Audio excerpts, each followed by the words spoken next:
Daily. Taste the Daily.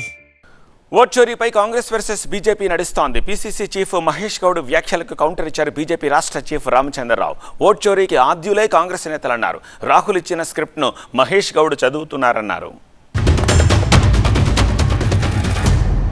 ముమ్మాటికి మాకు అనుమానాలు వచ్చాయి. ఇప్పుడు రాహుల్ గాంధీ గారు రుజువులతో సహా బయట పెట్టినప్పుడు ఇది తెలంగాణలో ఎందుకు జరిగి ఉండకపోవచ్చు?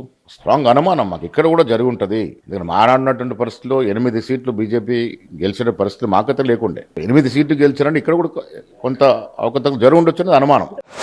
ఇప్పుడు అదే ఎలక్షన్లో వాళ్ళు గెలిచారు, అదే ఓటర్ లిస్టు, అదే అధికారులు. మరి చోరీగా మేము గెలిచినామంటే వాళ్ళు ఎట్లా గెలిచారో వాళ్ళు చెప్పాలి. ముందు మమ్మల్ని అడగడం కాదు, మీరు ఎట్లా గెలిచారని ఫస్ట్ చెప్పండి. How do you win?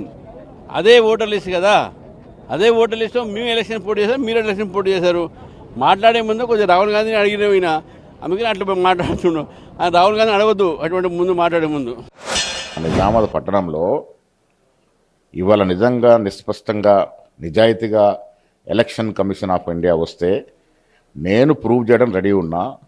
చుట్టుపక్కల ఉన్నటువంటి మహారాష్ట్ర గ్రామాల నుంచి నిజామాబాద్లో ఓటు నమోదు చేసుకున్న వ్యక్తులు కొన్ని వేలలో ఉంటారు.